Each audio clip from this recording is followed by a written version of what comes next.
पितृपक्ष क्यों मनाया जाता है और इसका महत्व क्या है? हमारे सनातन धर्म में माता पिता की सेवा करना ही सबसे बड़ी पूजा माना जाता है। इसके लिए धर्मशास्त्रों में पितरों या पूर्वजों के उद्धार के लिए पुत्र का होना अति आवश्यक बताया गया है। और इसके बारे में गरुड़ पुराण में खुद विष्णु भगवान ने कहा है कि अगर किसी व्यक्ति के साथ पुत्र जन्म की घटनाएं आ रही हो तो उसे शतचंडी यज्ञ करना चाहिए और साथ ही साथ शंकर भगवान की पूरी भक्ति के साथ आराधना करनी चाहिए, क्योंकि पुत्र ही पितरों की नरक से रक्षा करते हैं। कुछ मान्यता भी ऐसी है कि जन्म देने वाले माता पिता और पूर्वज जब मरने के बाद स्वर्ग चले जाते हैं तो उनकी याद में श्राद्ध करना हमारे लिए बहुत ही जरूरी होता है। श्राद्ध का मतलब ये है कि अगर हमने अपने पूर्वजों की आत्मा की शांति के लिए श्रद्धा पूर्वक जो भी अर्पित करें वही श्राद्ध है। शास्त्रों में श्राद्ध का सबसे अच्छा समय पितृपक्ष का बताया गया है। आज हम पितृपक्ष और उसके दिनों के महत्व को जानेंगे। नमस्कार दोस्तों, आप देख रहे हैं हमारी चैनल चल अकेला ब्रो। महाभारत के अनुशासन उत्सव में भीष्म पितामह युधिष्ठिर को समझाते हैं श्राद्ध कर्म से धन, यश और पुत्र पाने के रास्ते खुल जाते हैं। साथ ही साथ देवता, असुर, मनुष्य, गंधर्व, नाग, राक्षस और किन्नरों को भी हमेशा अपने अपने पितरों की पूजा करनी चाहिए। भाद्रपद पूर्णिमा से अश्विन कृष्ण पक्ष अमावस्या के दिन तक को श्राद्ध के लिए सबसे बताया गया है, जिसे पितृपक्ष भी कहते हैं। लेकिन श्राद्ध की सबसे पहले शुरुआत किसने और कब की? तो भीष्म कहते हैं कि बहुत समय पहले ब्रह्मा जी से एक बहुत ही प्रतापी महर्षि अत्रि उत्पन्न हुए थे। उनके ही वंश में भगवान दत्तात्रेय का जन्म हुआ। फिर उनके पुत्र निमि हुए और फिर निमि के पुत्र श्रीमान हुए। श्रीमान बहुत बड़े तपस्वी थे। उन्होंने कई सालों तक कठिन तपस्या करके अपने प्राण त्याग दिए थे। इस पर उनके पिता निमि बहुत दुखी हुए थे और उन्होंने अपने धर्म के अनुसार अपने पुत्र का सारा क्रियाकर्म किया। इसके बाद पितृपक्ष के चतुर्दशी तिथि मतलब 14 के दिन श्राद्ध में देने लायक सारे सामान को इकट्ठा करके सवेरे जल्दी उठ गए। साथ ही साथ अपने पुत्र के मनपसंद फल और अन्न को भी इकट्ठा किया।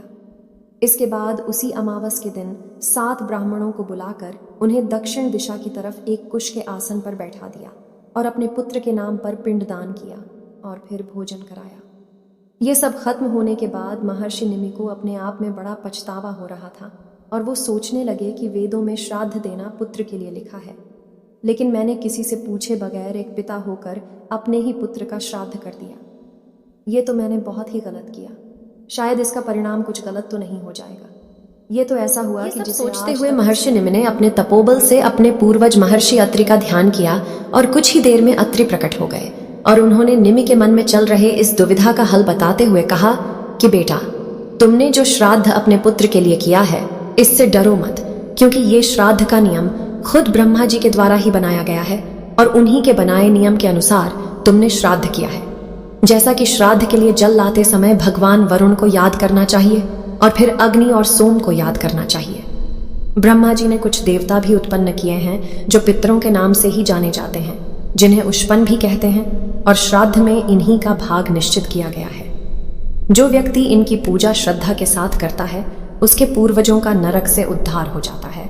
और इस तरह महर्षि निमि को महर्षि अत्रि ने श्राद्ध के बारे में विस्तार से बताया और फिर अपने लोक को वापस चले गए। इस तरह सबसे पहले महर्षि निमि ने श्राद्ध करने का नियम शुरू किया और फिर धीरे धीरे सभी ऋषियों ने अपने पूर्वजों के लिए श्राद्ध करना शुरू कर दिया और इस तरह परंपरा सी बन गई, जिसमें ब्राह्मण, क्षत्रिय, वैश्य और शूद्र ये चारों वर्ण के लोग भी श्राद्ध में देवताओं और अपने पितरों को अन्न देने लगे।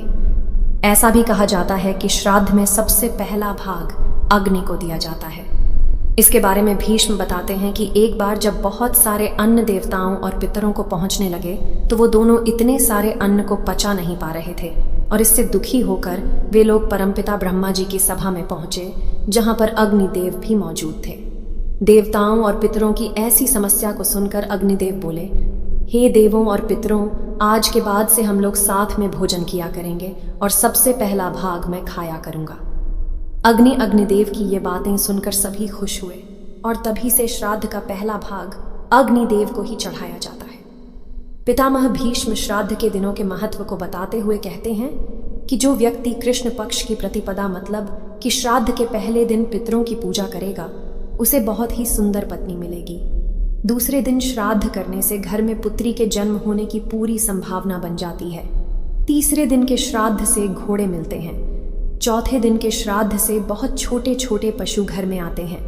पांचवें दिन श्राद्ध करने वाले व्यक्ति के घर पुत्रों के जन्म की पूरी उम्मीद बन जाती है। छठे दिन वाले श्राद्ध से व्यक्ति की सुंदरता बहुत बढ़ जाती।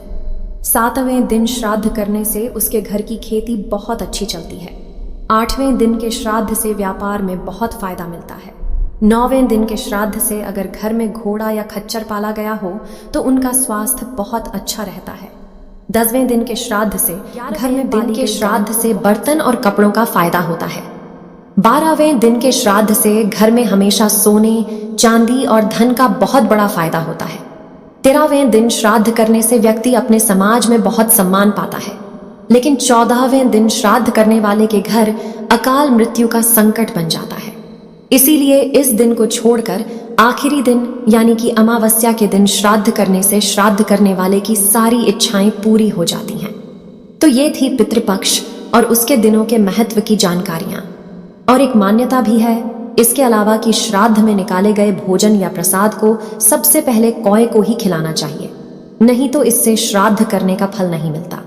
ऐसा क्यों है जानते हैं? इसके पीछे का कारण तो इसके बारे में भी एक कथा है जो हम आपको सुनाने जा रहे हैं। रामायण के अनुसार एक बार इंद्र का पुत्र जयंत कौवे का रूप बनाकर माता सीता के पास गया और उनके पैर के अंगूठे को अपनी तीखी चोंच से बार बार नोचने की कोशिश कर रहा था, जिससे माता सीता के उस अंगूठे से हल्के खून की धारा निकलने लगी।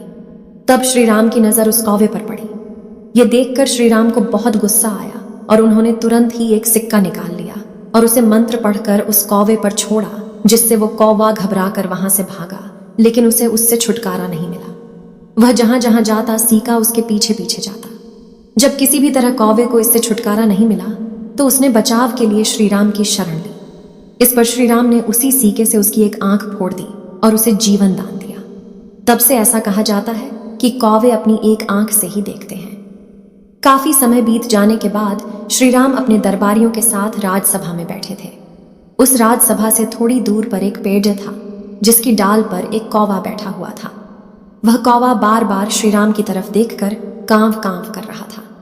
जब श्री राम ने कौवे की इस हरकत को देखा तो उनके मन में उसके लिए दया आ गई और उन्होंने उसे अपने पास बुलाया। इतने में वो कौवा उड़कर श्री राम के पास आकर बैठ गया और जोर जोर से बोलने लगा। कौवे के पास आते ही श्री राम ने उससे कहा, हे कौवे, तू केवल एक आंख से ही देख सकता है, तो इसके बदले अगर तू कोई वरदान मांगे तो मैं क्या दे सकता हूं? इस पर कौवे ने श्री राम से कहा, हे प्रभु, मेरे ऊपर बस आपका आशीर्वाद बना रहे, बाकी इसके अलावा मैं और कुछ नहीं चाहता। कौवे के इस विनम्र भाव से श्री राम बहुत खुश हुए और बोले, मेरे वरदान से आज के बाद से इस संसार की सारी भूत, भविष्य और वर्तमान की बातों को तुम जानोगे। गृह प्रवेश के समय अगर तुम किसी व्यक्ति के दाईं तरफ से निकल जाओगे तो उसे शुभ माना जाएगा।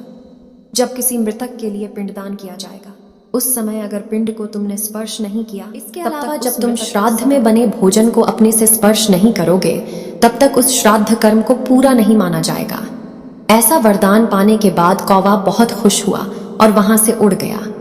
इसीलिए श्री राम के आशीर्वाद से कौवे को श्राद्ध का भोजन खिलाना बहुत जरूरी माना गया है, नहीं तो श्राद्ध कार्य अधूरा माना जाता है।